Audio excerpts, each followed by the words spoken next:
Okay.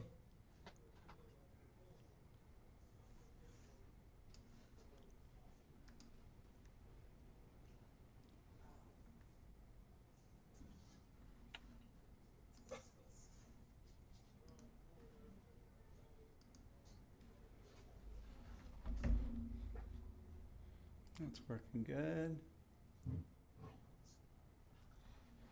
Great.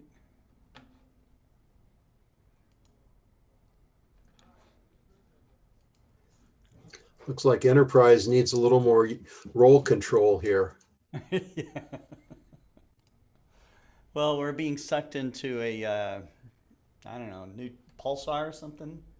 Ah, Not sure what it is. It's a gravity tractor of some sort. uh-huh.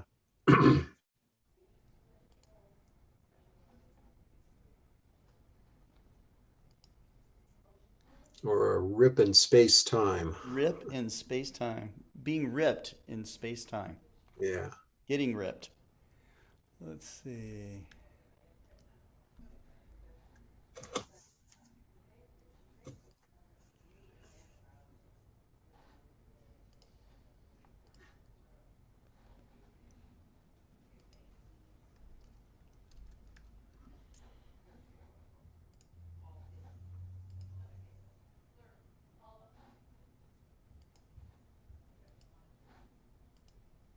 We're getting more and more, really great and very, very interesting astrophotography being done by cell phones. I mean, it's just crazy.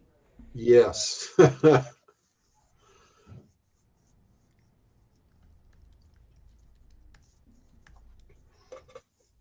I did test though with with cell phone just under daylight, and this is an old I think it was a Galaxy S3 or maybe it was S6. I mean, I can go back and look. That's not the hard part.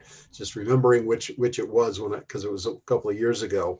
But it was really an honest, well, gee whiz, which gives a better picture. And I used my Canon G11 point and shoot, which I'm still Okay. using, Yeah. and the G11 with the bigger lens just wins hands down. Yeah. I suspect that is still true, just Right. because you can't get the resolution that you want without a bigger aperture. Right. I would agree. It comes down to the same old stuff all the time. Yeah, that's why I was always bothered by guys like Golden when he was the NASA administrator saying, well, we're going to miniaturize everything. Yeah, well, Hmm. a miniature Hubble is not going to do what a big size Hubble does, or what a next generation telescope will do that's even bigger yet. You need that aperture. So, is Sure. it the usual oversimplification on things?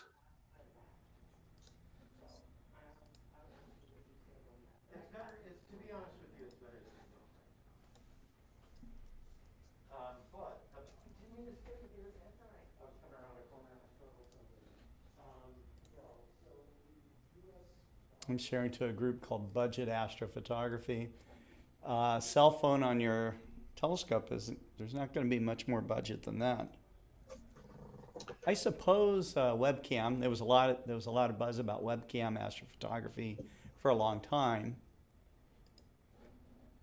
Yeah, but I think they don't, well, most of them don't have very big sensors on them anymore, Very or true. ever.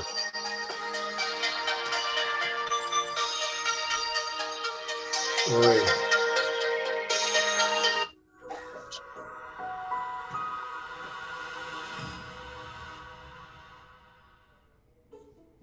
How can you see the atmosphere? The answer is blowing in the wind.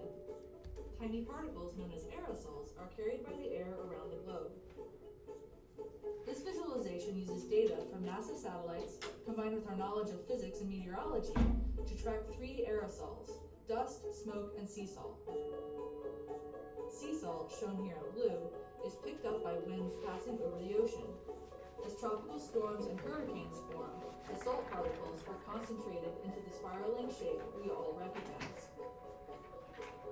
With their movements, we can follow the formation of Hurricane Irma and see the dust from the Sahara, shown in tan, get washed out of the storm center by the rain.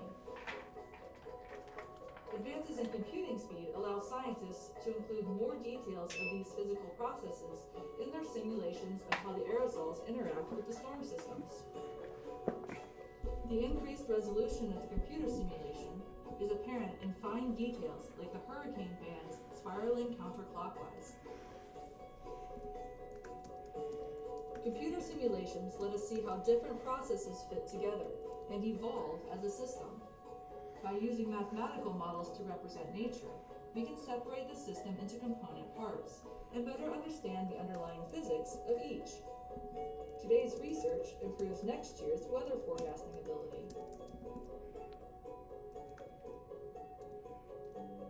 Hurricane Ophelia was very unusual. It headed northeast, pulling in Saharan dust and smoke from wildfires in Portugal, carrying both to Ireland and the UK. This aerosol interaction was very different from other storms of the season. As computing speed continues to increase, scientists will be able to bring more scientific details into the simulations, giving us a deeper understanding of our home planet.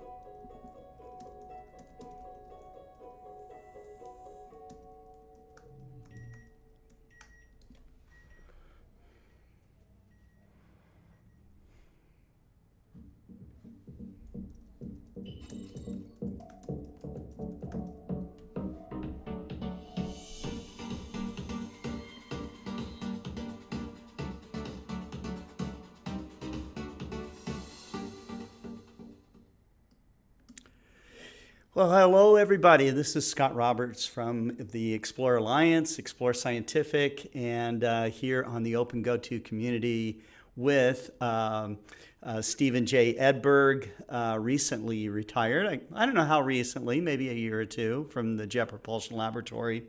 Jerry Hubble, who is our regular host here on the OpenGOTO Community. And so it's good to have you on. You've been on our programs before, Steve. You're muted right now, so if you have anything to, but it's great to have you on our programs, and and you always have something interesting to present. And this time is really cool, being that we've also been kind of focusing in some of our programs about cell phone astrophotography, and so you've got. You got some new tricks up your sleeve, it looks like. I do, yes. Yep. And so you're doing infrared cell phone astrophotography, correct? That's correct. Okay. And so earlier you were showing us like a little device, or how are you doing this? Well,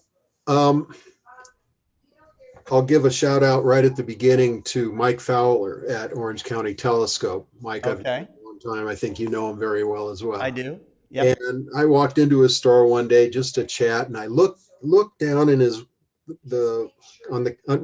the countertop, clear glass, and I see something that looks like this. Okay. Except it had a black ring. I said, "What's that?" And he says to me, "Oh, well, that's an infrared camera for your cell phone." And I said, "I got to try one of those." And he loans it to me. Okay. And so I take it home, and the first thing I do is start figuring out how am I going to make this attach this to my telescope. And after scratching my head for a while and realizing that something that I had stashed away literally from high school, and we're talking now only about 5 years ago, I've had this little Fresnel lens made of a special plastic that was for infrared that I could use for this. Wow. Okay. Very cool. And so I adapted it and started playing with it on telescopes. And I mean, there's some more background to this in reality, because I initially started thinking, when I started to see that infrared thermometers were getting to be available at an affordable price, and affordable meant like $50. Mm-hmm. So I got one of those, and one of the first things I tried, again, simply There you don't really need much except to get infrared light into it. I tried it on a lunar eclipse and it didn't work very well. I mean, but I figured, gee whiz, the moon's got to cool off during an eclipse, doesn't it? And yes, Yeah. that was really in doubt. But as I say, it just didn't work very well. And so I was sort of stuck treading water and not knowing what to do. And then I see this camera at Mike's store and I get to play with it. And I dredged up this little 1-inch diameter Fresnel lens that could be used as a field lens with the camera, which comes, this whole round section would pretty obviously be the infrared lens for the camera. Okay. And put those two together and use the Fresnel lens essentially as an eyepiece on the telescope. Now, the other thing that maybe shouldn't have surprised me, but did at the time, was that, gee, I'm not getting anything but the room temperature when I put this on my C8. Why is that? And it didn't take any time at all really to realize that, as anyone can experiment with their car at home during the day, glass does not let infrared light through. It lets visible light through. It gets in, gets absorbed by your seat and the rest of the car and re-radiates, but that doesn't get back out. So it just warms the air. So getting a hot car on a hot day is no surprise, but it's all trapped infrared, heating up the air with some by conduction from the air catching the hot seats, for example. So that meant I had to go Newtonian or pure Cassegrain, and Newtonian was easiest because I had those. Sure. And so I had the big telescope, and I have illustrations whenever you want to switch to that so I can talk about it some more. But I did a variety of experiments with what basically was the original design for this one. This is like the second or third generation, because I had to return it. Haven't returned it yet. So is there a brand on it, or? Yes, this is a company called Seek, SEEK Thermal, THERMAL, Seek Thermal. Okay. You can look them up. In fact, they seem to only do business on the web, as best I can tell. I have some gripes about all that too, but it certainly is a functional camera, and it has been a lot of fun to play with and experiment with. And as I say, I've got some slides I can show you to explain all that. Okay. In fact, I think I found the website, so I'm just going to post that on. Yeah. There we go. And just to show you how it all works together, it comes for either Android or Apple devices. Mine's an Android, as I say, doesn't really matter. And this has gone through now, it's on its third generation mobile phone, Galaxy mobile phone. So I've used 3.6 and this is a 10 Plus for it. And the only difference now is that I have to go to a micro, from a USB micro to USB-C adapter has been added to this. Okay. But so the camera plugs into the bottom of the right. This is where the power supply goes to. And one of my frustrations or concerns, at least on cold nights, is my battery going to hold up with the camera. Right. And actually it did for the last eclipse, but I always carry a spare to charge things up if I'm doing things in between times when I don't need this IR camera running. Okay. It is mid-infrared, and that means out to from about 7 to 13 micrometers wavelength. We see from about 0.4 of a micrometer to 0.7 of a micrometer. So this is significantly longer, 5 times or more longer than red wavelengths. And it's basically designed for room temperature kinds of things, or room temperature and warmer. So the range is something like on the order of -40 to about +400 Fahrenheit. And don't ask me to try, well, -40 is the same Celsius, but it's probably about 200 Celsius on the upper end. And well, the best thing to do is look at pictures. Okay. All right. So you've hooked this thing up. I'm very curious also how you've hooked up the whole thing to your telescope to I, hold it, you that's know? what I have the pictures for. Okay. All If you right. give me And control. ultimately, of course, these pictures. So it's very cool. All right, so Or let very me, hot if it's infrared. Okay. Able to So share your screen there, Steve. I am trying that. Got it. Okay, let me go to full go. screen on this. You don't need to see me. That's Though I- something that Zoom has. You have to select which app you display, or you can display the whole thing, whole desktop. Looks like you got the I app. should give Steve a little bit more background, or some more background about Steve. And I've known Steve since the 1980s, maybe since 83 or 84. And I was introduced to him by a mutual friend. His name was Mark Coco. Mark worked at Celestron, and this is back in the days when I was working at Oceanside Photo and Telescope. You guys know it as OPT. And so Steve came down and gave a number of different lectures and stuff, and I was utterly blown away that a JPL scientist would be coming down to my little telescope shop to talk about, Halley's Comet and, and other subjects that we worked on together.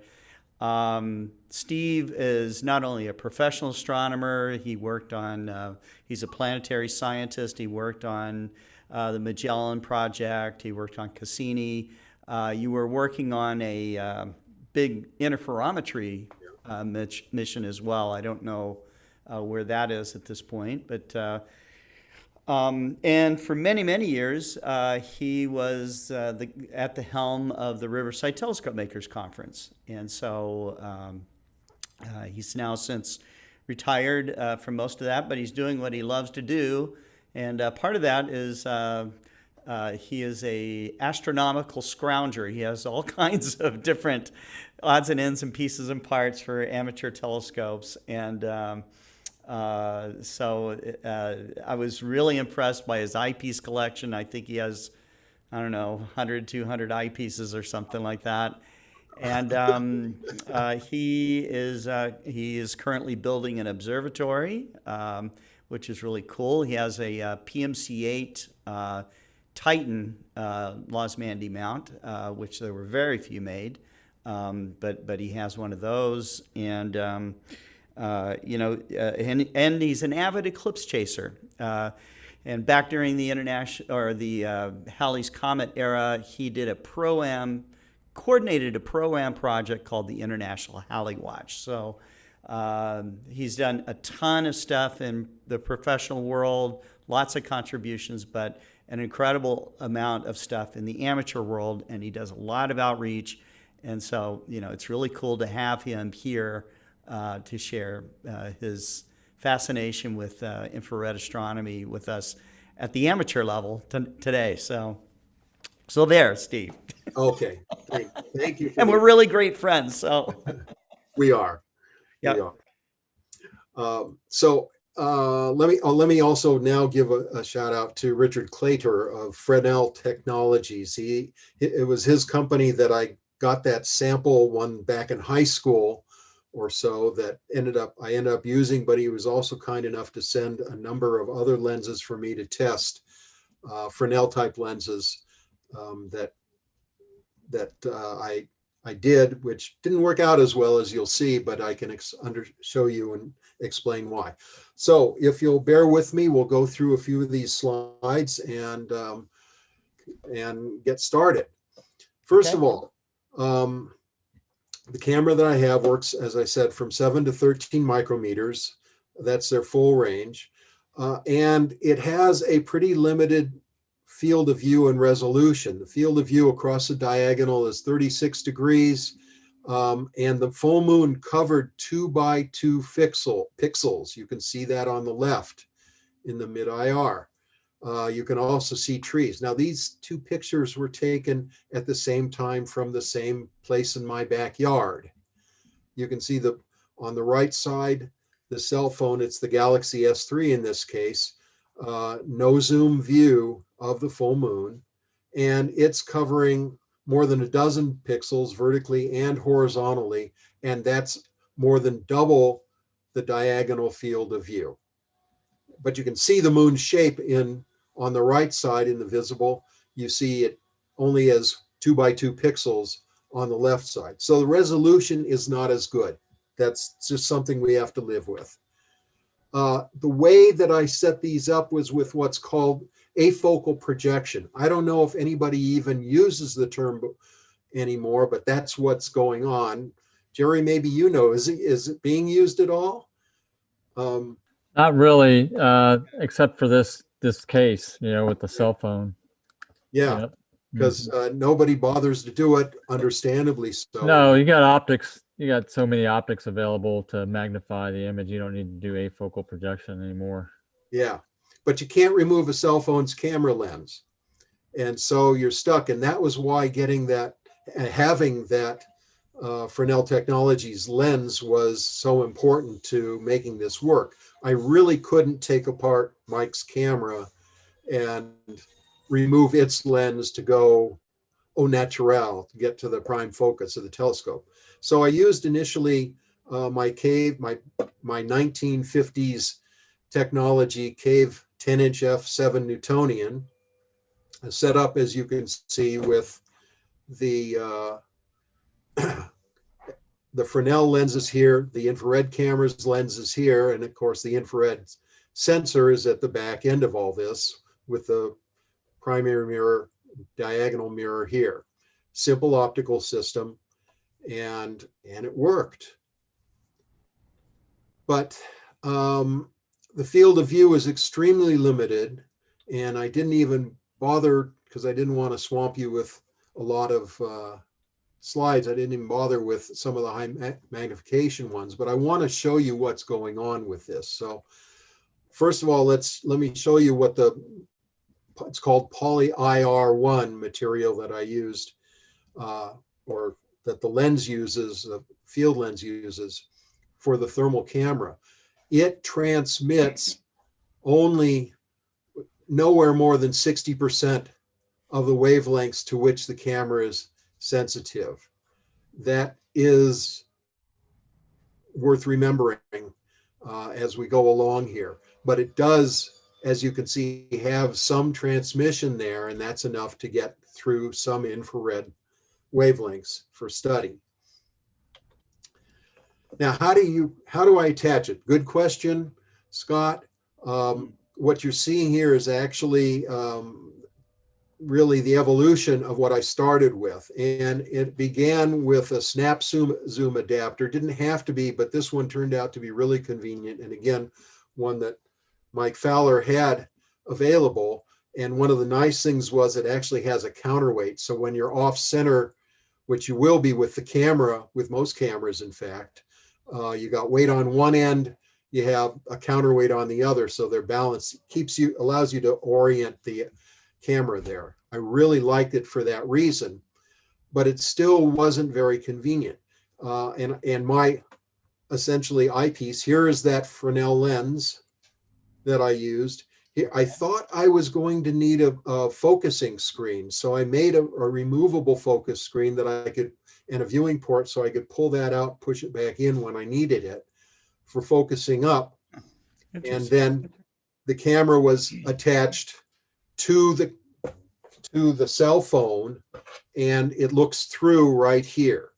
So this is looking at the Fresnel Technologies lens that would feed the cell phone mid-IR camera, and this is the back end that goes into the telescope, the nose piece, in other words.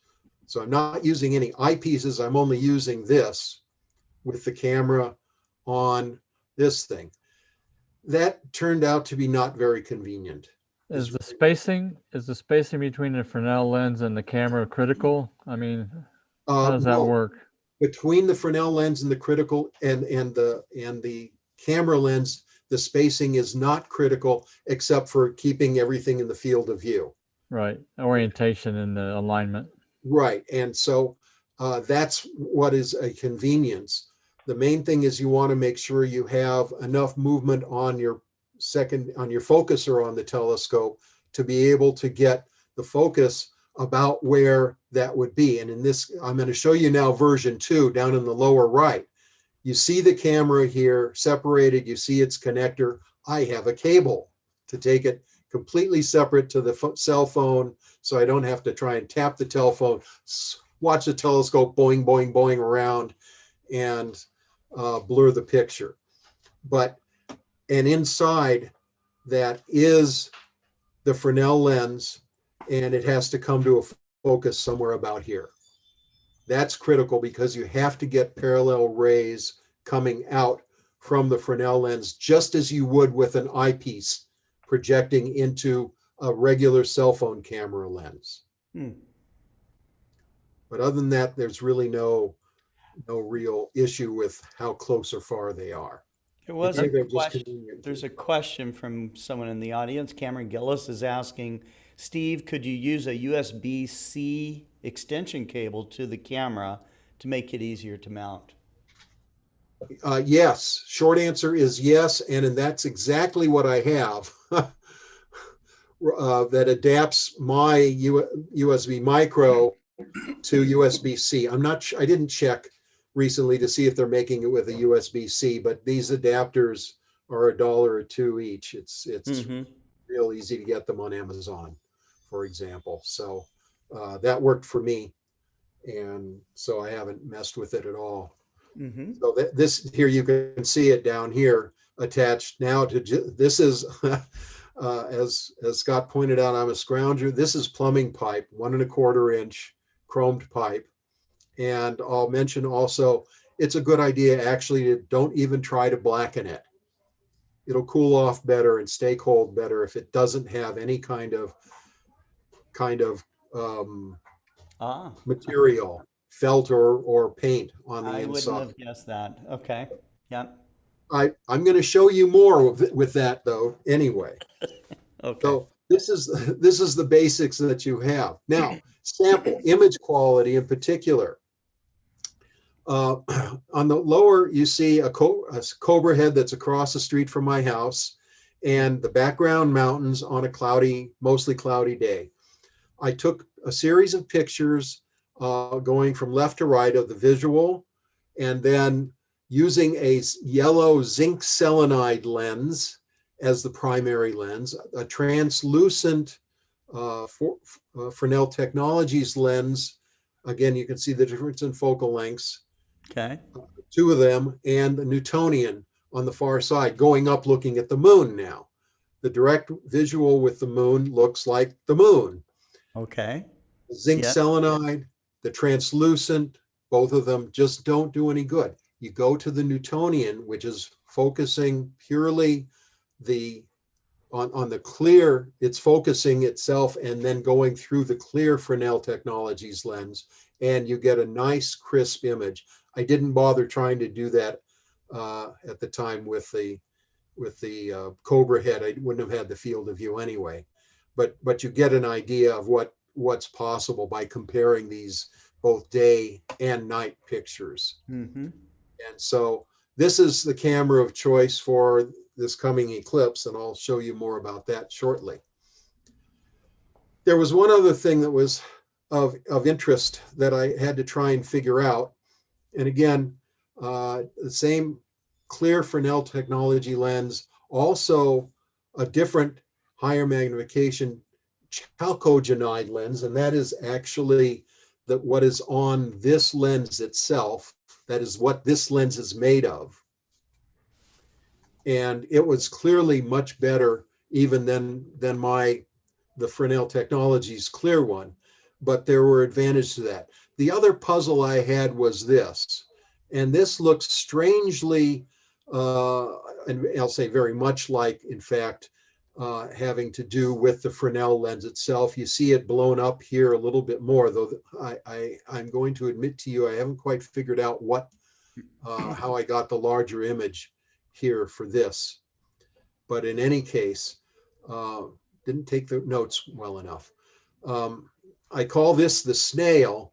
And if you use your imagination, just like with a constellation, you can sometimes see a snail. Well, the same thing happens here. If you really concentrate, you see the snail, and that's why it's known as a snail. It's just one of those things you have to put up. You notice you don't see very much, you don't see that at all with the chalcogenide transfer lens. So just one of those things. So again, back to showing what image scales can do. You see low magnification here, higher magnification and that scale, and then using the chalcogenide lens with the 10-inch. Yes, I think so. Yeah, left is the chalcogenide. Sorry, these two are both the poly IR lenses. This is Mare Crisium on the moon. Oh, wow. Okay. So with magnification, you can see variations in the moon. Mm-hmm.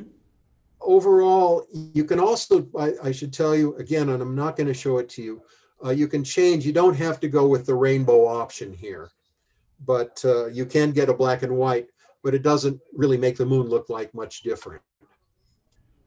But this is where it gets interesting. In 2018 now, I took on the 7th, 6th, and 5th, the waning crescent moon as it was going day by day towards the sun. And you'll notice the shapes, the crescents actually look like crescents. Yeah. And half moon. You can see that the warmest area of the moon is essentially is tracking across where the red is, or white in this case.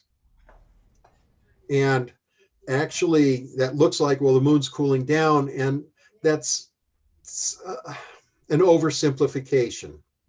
What is actually happening is that the radiation of the moon's surface of of the mid-IR infrared light is reduced coming this direction, especially when we get over the crescent. The sun is noontime on the moon is on the far side of the lunar disk. So we are seeing a crescent, but the cooling is partly due to the fact that we're not looking directly at directly out emitted light. We're only getting some of it. In other words, we're seeing shadows on the moon from whatever is the surface is like, wherever you care to discuss it. So this brightness pattern is based on two things. One is the direction of the sun and the direction of the light being reflected off the sun, right? When you get over towards the limb, it really it's not reflecting back at us much at all. Yes. It's just it's the two curves coming together to make that shape is what I'm thinking. So yes. So have you plotted this in terms of the subsolar point of the sun and also, I guess, the angle on the surface? I don't know how you would put that. Does that make sense? It makes sense. I have not. That's an interesting idea. The biggest problem in a way is interpreting these. If you notice, and there are different choices you can make on what you display with even with the rainbow colors, but it's the temperatures here on these two frames, left and center, right and center, are 37 F is at the low end, 37 Fahrenheit. Sorry about that. Any Celsius folks out there, that's about 2 C. It's down at 28 over here for the coolest, but really the coolest is black. And so, and I'm sorry, I should say red and white are the warmest, but I don't have a good number to use that is safely interpretable. And in fact, the black has got to be as cold as at least my night sky, if not 4 degrees Kelvin above zero, absolute zero. And so this is immediately telling you that there are issues with whether or not you can trust the interpretation of the color with temperature in this use. And I'm going to say, no, you can't, but you can at least see that there are differences. And Jerry, you've pointed out one of the things that we could explore with that. The other thing I'll point out is all of this glow out here on each of these is in fact the draw tube of the telescope or the camera's tube itself. I have found that when I can pull things out far enough, I can avoid getting any of the draw tube of the telescope in there, or rather I put the draw tube of the camera deeply enough into the draw tube of the focuser, and that widens the area, but it's not as much as I'd like. It's just one of those limitations, again, you kind of have to put up with. So with that, let me get to the juiciest interpretations I can give you. Okay. And this is what happens during a total lunar eclipse. The good news was that I had this and could do something with it. The bad news was that I only got to see it to moonset, which was just after totality began. And so from top to bottom, you have a series of pictures of the full moon as it goes into Earth's shadow. And in all cases, pictures corresponding to the IR images were taken at the same, within 1 minute of the direct images in the visual wavelengths. A number of things you can see here include that you get a little off center, and it's really that Fresnel lens. You get distortion, and that's why the moon is not round. That is purely a distortion effect. You can see that the donut around the moon, especially the back donut, is off center, and it's much shorter from blue to blue there than blue to blue here, no matter where you decide to pick it up. Whoops, I got to go back. Sorry about that. But center it up and notice when the umbra of the Earth's shadow is already on the moon, it's hardly cooled at all. Half the moon is covered. It's getting cooler finally. Three quarters of the moon is covered, and still more than half is warm. Here, last crescent, or almost last crescent, and half the moon is finally cooling off to below the sensitivity of the camera telescope combination. The last heat of penumbral sun is still bright here, but the moon is still warm across a much larger crescent, and you can just barely see it once it's inside totality. That's my very frustrating end to the story at this point. But what we can interpret immediately is that the moon takes, the surface of the moon takes some time, in the range of an hour or so, to actually cool down after it's been in the sun for 14 days. Right. So I'm reading that the moon reaches up to 260 degrees Fahrenheit during the day, okay? And then it can dip down to minus 280 degrees Fahrenheit. Huge difference in temperatures. I would assume that would take some time. I'm curious about a couple of things. One of them is that, let's say that you're in a spacecraft, let's say it's the lunar module, okay? Do you get heat, do you get any kind of convection from the surface of the moon, do you think? no, Or is it just that space in between? It's just... That's just radiation. You don't get any convection because there's no atmosphere to convect the heat. Right. So it's just as soon as you get off the surface, it's cold, right? that's right. If you think about it, when you turn off your stove, Yeah. it continues radiating heat, even though you can feel it even off to the side, even if there's hot air rising from the Okay. hot but not burning stove. You can still feel heat off to the side.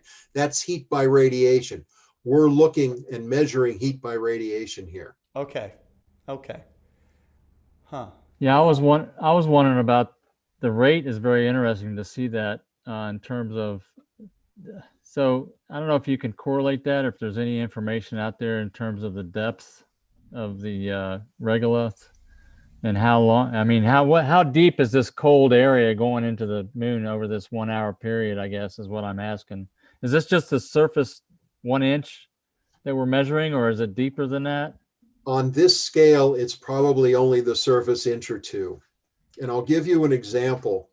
And that is, most people have gone to a beach at some time in their life. And that means it could be, summertime, you Oh, go, yeah. it could be a river, could be a lake, could be the ocean, doesn't matter. The sand has been baking all that time, right? So it's really hot. What do? You bury your feet in the sand because it's cooler, right?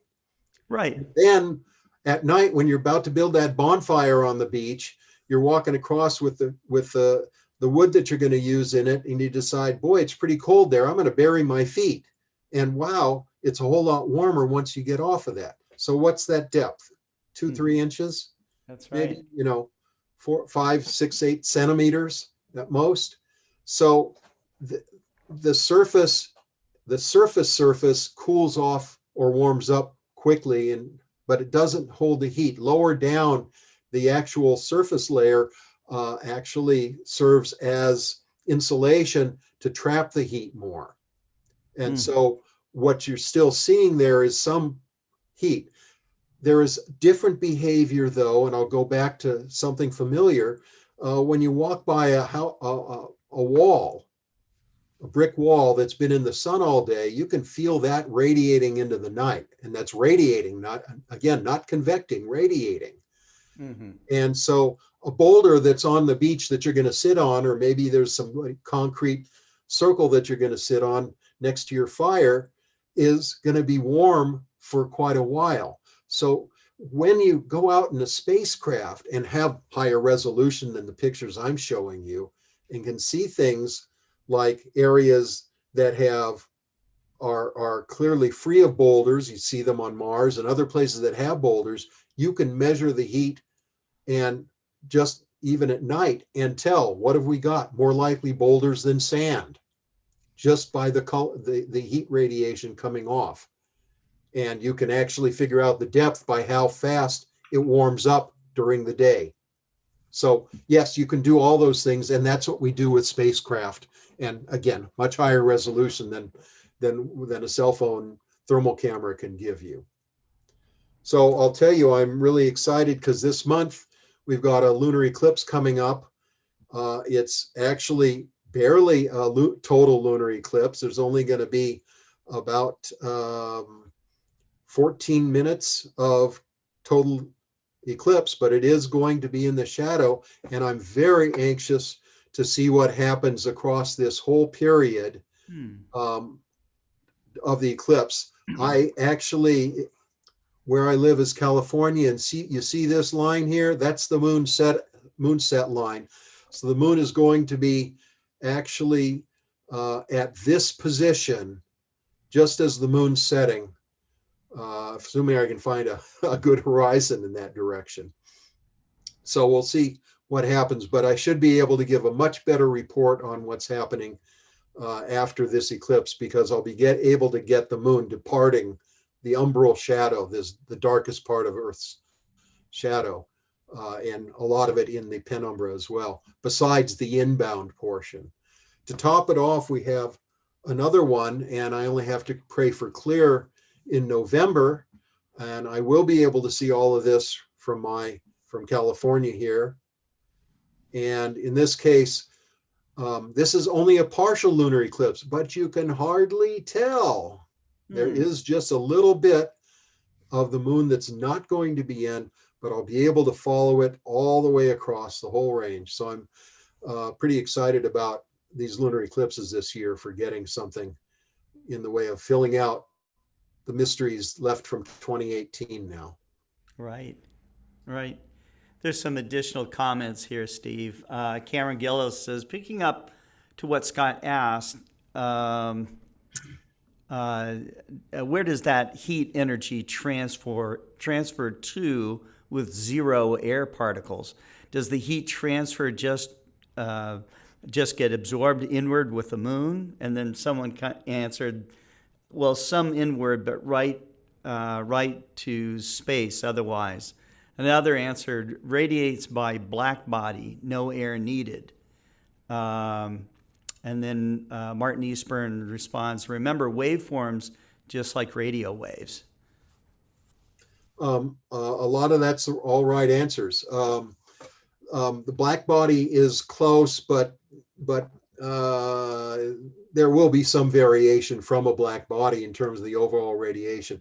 Black body radiation is a description of how a perfectly radiating source or absorbing source, and in fact, if it's perfect as a radiator, it's a perfect absorber, will have a spectrum that is purely due to its temperature. And if that temperature is hot, like the sun, the radiation that it emits will peak in the yellow-green at about 1/2 micrometer wavelength. If it's hotter, it emits more radiation in the blue and the ultraviolet, and that's why stars look blue and we say they're hot. If it's cooler, like Betelgeuse or Antares or Aldebaran, it's cooler and it radiates less in the blue, so it looks reddish. When it's sufficiently cool, it will emit almost, and I say that truly to be only almost no radiation in the visible wavelengths. But if you could get somebody to sit still for an hour with a CCD camera on them in a dark room, completely dark room, you could take a picture of a person from the radiation coming out from the 37 Celsius of your body, and especially the top of my head, or 98.6 Fahrenheit. And so that is the black body radiation referred to. Anything that is warm radiates a black body radiation, or modified just because I'm wearing a shirt, for example. Or the chemical makeup may take out some of that. But the radiation from the sun striking the moon goes in, heats up the surface the most. Some of that heating does go further down by radiation and conduction. Conduction, right. And when you shut off the sun by going into Earth's shadow or going to the night side of the moon, any warming that is there radiates away again, down to, as Scott was saying, to minus 260 Fahrenheit or minus 280. Lots of different numbers get quoted for that. The universe itself is, first it was shown, and that got 2 people the Nobel Prize, well, 2 for discovering it and 2 for proving it, in physics, by showing that there is a black body radiation even at 2.75 degrees Kelvin above, or Celsius above, absolute zero. And we study that radiation to understand the formation of the universe. But I'll just remind, for the original question, that you can feel the heat of the top plate of your stove coming out, or even an old-fashioned gas burning lantern. You can feel the heat off to the side, even though there is hot air rising by convection, taking the heat away. And so, yes, you can get things that are warm sideways. Even that bonfire on the beach, you're not getting convection. The convection is taking the hot air and smoke up, but the radiation that you're feeling to keep your feet warm when you're looking at it and on your cheeks is radiation heating that you are absorbing, and that any object receiving it will also absorb. Very good. Very good. And so I guess what I've learned here is that when we try to make colonies in the lava tubes on the moon, it's not going to get warm down there. Well, you're right. You're right about that. It's not going to get warm. It's going to be very, very cold, even though it's super hot on the surface. So, But all the electronics that people are going to carry down to do that, and their warm bodies themselves are going to warm it up. yes. I don't know about you. When I was in high school, I was in the band, so I would be going to things like basketball games a lot. We had a little pep band, and by the end of the game, I was always just really warm. Why? Well, there were several hundred people in the stands who were radiating about 88 watts per person. Think about what a 100-watt light bulb does. Right. You put 400 or 500 88-watt emitters in the stands, they're going to warm up the inside of that gymnasium. Mm-hmm. And that's what happens. That's also why you don't want to trap heat in your computer box or in your TV. There's all these air holes to keep air flowing through, in this case by convection, to take the heat away from the electronics. Electronics like room temperature the way we do. Yeah, and the CPUs have heat sinks on them that are conductive, thermal conductors, and that's kind of what you would do on the moon to build an underground base. I would think you would conduct heat from the surface down into this cave or whatever you're doing. And that's what we put on spacecraft as well. They use called a heat pipe, and actually the heat pipe has a moving fluid that they run it through a radiator. It gets warm there, it pumps around to the inside of whatever you want to have, and either by radiation in a spacecraft if you don't, because you have a vacuum, or by conduction out into air, or convection out into air inside a spacecraft. You can warm things up. The CPU on a computer actually has fins on it, and the fins are for the air to keep moving through and take the heat away that is conducted through the adhesive, the thermal adhesive that you were mentioning, to the radiating fins, and then it just blows out. Not blows, but will convect out. There are a lot of advanced computers that people buy for gaming that have these, big GPUs on them that have these big heat pipes on them to cool the GPU processors. I've seen those systems too. It's kind of neat. They do liquid cooling, or they do, I guess, other kind of fluids. I don't know. Yeah, they might. It's easy. There are some fluids that are better for that, and others that are worse for that. Water can take a lot of heat, but it doesn't take it very fast. For instance, helium's very good. It's a heat sink, but it's pretty expensive too. So very interesting. Well, gosh, it was wonderful to have you on today, Steve. So thanks, man. Well, Thank you. welcome. Thank you. Yeah. And I guess we will segue to Jerry Hubble.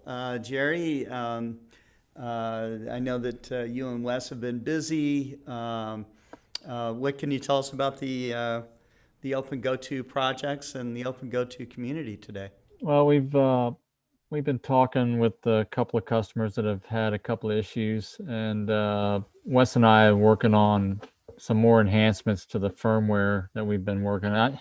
He keeps dragging me back into making some little tweaks and things for the customers, and I like doing that, but I've got other things I need to do also. So, but we're working on a fix, actually, that people have been asking for a while, that we didn't consider on this first iteration of the firmware upgrade. But we discussed it and further figured out a way to do the fix easier for us. It doesn't take that much time. We've actually demonstrated it now to where you can. The problem we're solving has to do with resetting the firmware in the Wi-Fi module and RN131 module, which is on the G11, the Exos 2. Okay. So if you want to configure it as a on your LAN, for example, right now it's a standalone ad hoc network. But if you want to make it a station and put it on your network, you have to reconfigure the parameters.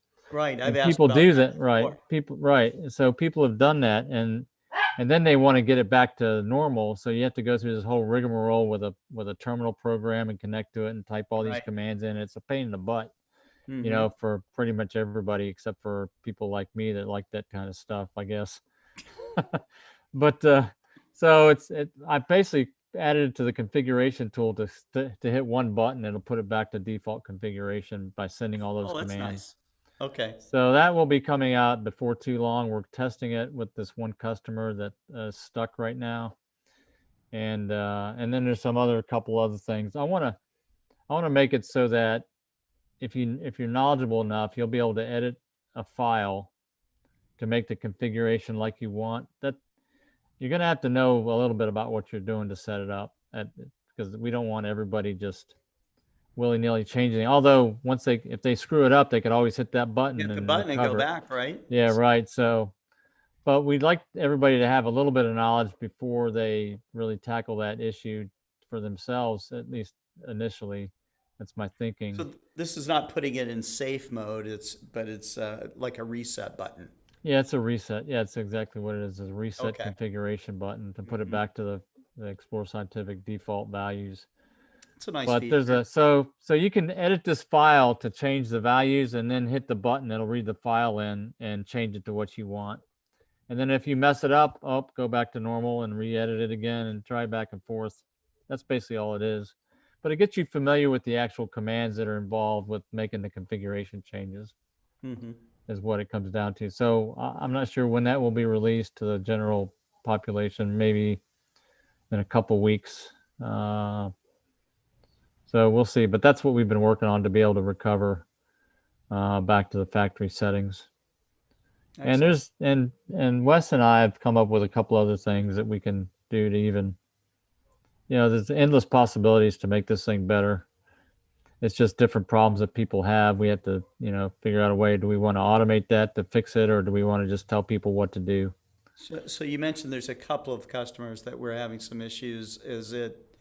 Are these related towards making a network, or what were the issues themselves? They were configuring the system to connect to their network. I see. And I think they were successful. This one customer was successful doing that. But he wanted to go back and use Explore Stars. Oh, I see. Which So requires the back. Yeah, right. So Once he did it, he's like, okay, well, now I'm going to go use Explore Stars now. Yeah. Now you can connect Explore Stars to your network also, Yeah, but he wanted to have it standalone. He wanted to be able to use it. If you're out in the middle of a field somewhere by yourself, you don't have a network available. You want to go back to the default so that you can have your handheld connected directly to the PMC-8. So it's just making it, anything we can do to make it easier to change configurations or to change modes, in the control system, that helps everybody. Well, that's very cool. Now, Steve, you've got PMC-8 with the Titan. I know that you're still working on your observatory. How did you plan to configure your PMC-8 with that scope or with that mount? Well, honestly, at the moment, I'm planning on using it with the computer in the building. I've not been a big fan of that, quite honestly, and so I'm hopeful that a hand control unit will show up. I'm kind of old-fashioned that way, and so I use that to run the telescope and other stuff. You're going to be at the scope. Yes, I am going to be at the scope, and having a bright monitor on all the time just doesn't appeal to me. And that even goes with having trying to use a pad size. Right, the tablet. I'll tell the audience something. Many years ago, and this is after Halley's Comet, but I had the privilege to go with Steve and Charles Morris. And Steve and Charles, I think you guys were the first two guys to visually, maybe I have the story wrong, but I think you were the two first visual recoverers of Halley's Comet. Is that right? Naked eye, yes. Naked eye. Okay, so I'm out with these two guys, and Steve is teaching me how to see fainter and fainter. Now we're looking through an 8-inch Cassegrain, And this is how I first learned that Steve was an astronomical scrounger. He had me bring out all of the Meade eyepieces that was in the Meade's collection, and he had full set of clave eyepieces, clave plausibles. He had Edmund Scientific eyepieces, Celestron eyepieces.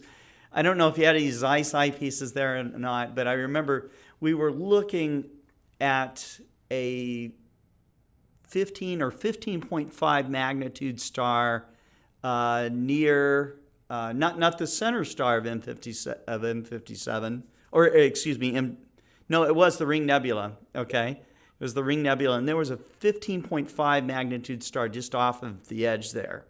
Now, up until I had been with Steve, I never saw this star before. Okay. And I had a 13.1-inch Coulter, and he says we're gonna start looking at this. And he says, now don't relax, don't look straight at it. Do you see it? Do you see it? And all of a sudden, boom! This thing popped in. It twinkled first, and it was gone. It came back again, and then I looked at it, and again it was gone. And then I learned how to really relax. And I really owe this to Steve to really help improve my ability to see faint galaxies and really faint stuff, because my whole thrust in getting into amateur astronomy was to see these faint galaxies. And one night of coaching, Steve probably doubled or tripled my ability to see something faint.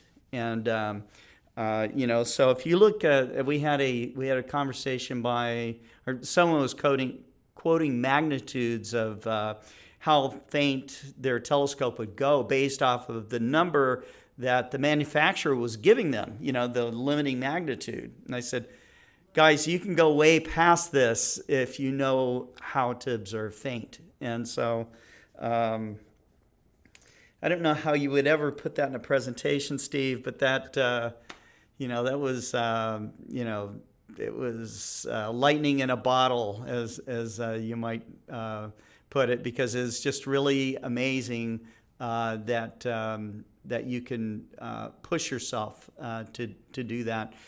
The other technique that I learned, of course, was just drawing at the eyepiece and recording things that you didn't even think you saw. So that's another aspect of it. So those so-called hard and fast numerical values, the specs that they give for telescopes and eyepieces and all the rest of it, those are just guidelines, folks. Okay, because a great observer like Steve, experienced guys like that really know how to push the limits on the scopes. And so, and then a good example of that also, Scott, is what you and Alex demonstrated with our Exos 2 mount. And sometimes manufacturers say what they think, but then if you really, amateurs are great at pushing the limits of their equipment, I think. Well, we're always trying to be on the conservative side, right? Right.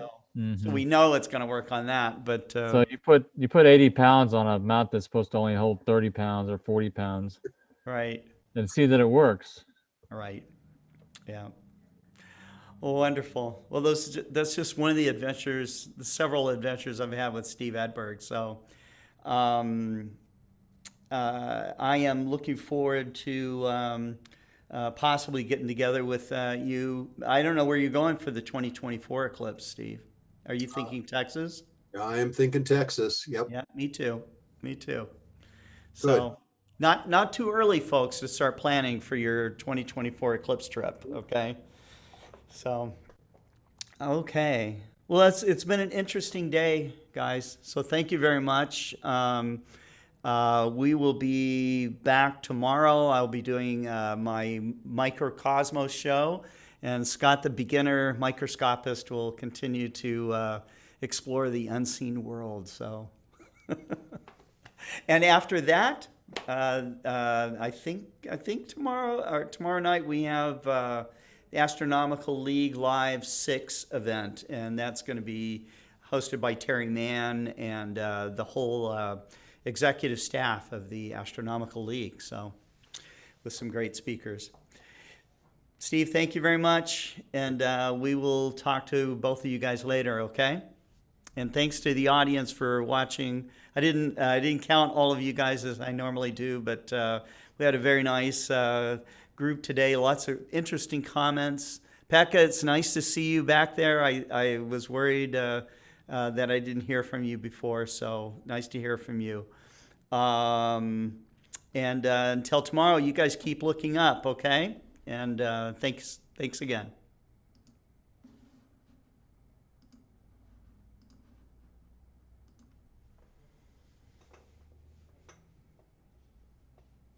Hi, I'm Kent Marks with Explore Scientific. One of the great things about modern amateur astronomy equipment is the ability to track the sky with the use of a computer, an iPad, or an Android tablet, and a motorized mount like the Explore Scientific PMC-8. But what if you're just starting out or have a mount that is manually controlled? How do you find celestial objects? All you need is a clear sky and a Tyrian two-sided planisphere. This planisphere, created by renowned celestial cartographer Will Tyrian, is for the northern hemisphere. If you don't have one of these, you can find it in our online store. Some of our products come with a smaller planisphere that works like this one, but uses 24-hour time and Roman numerals. Honestly, I prefer this one because it's easier to read and contains tons of information. This planisphere is for anyone in the northern hemisphere up to 60 degrees latitude north. A planisphere works by aligning the month, day, and time to show what's in the night sky at any time of the night throughout the year. One side shows the northern half of the sky, while the other side shows the southern half of the sky. Now let's line up the date and time. Let's say it's 10 p.m. on August 25th. The first thing to do is find 10 p.m. and it will be in the blue portion of the planisphere, just inside the date ring. Move the date ring to the position on August 25th. Line up the August 25th mark to 10 p.m. You're done. Easy. You now have a map that shows what the night sky looks like in the northern hemisphere at 10 p.m. on August 25th. The cool thing about this Tyrian two-sided planisphere is that once the time and date are lined up on one side, it's also lined up on the other. Now we have to orient ourselves to make the map reflect what's in the sky. The North Star, which is named Polaris, is almost exactly due north and should be the brightest thing you can see in that area of the sky. Once you found Polaris, you're facing north. Hold the planisphere with the northern side facing towards yourself and position Polaris inside the metal ring so it shines through. Super easy. If you're facing south, simply hold the planisphere level with your eyes to get your bearings. With the map correctly oriented, you should be able to find your way around the night sky. I'm Kent Marks. Keep watching our channel for more how-to videos from Explore Scientific.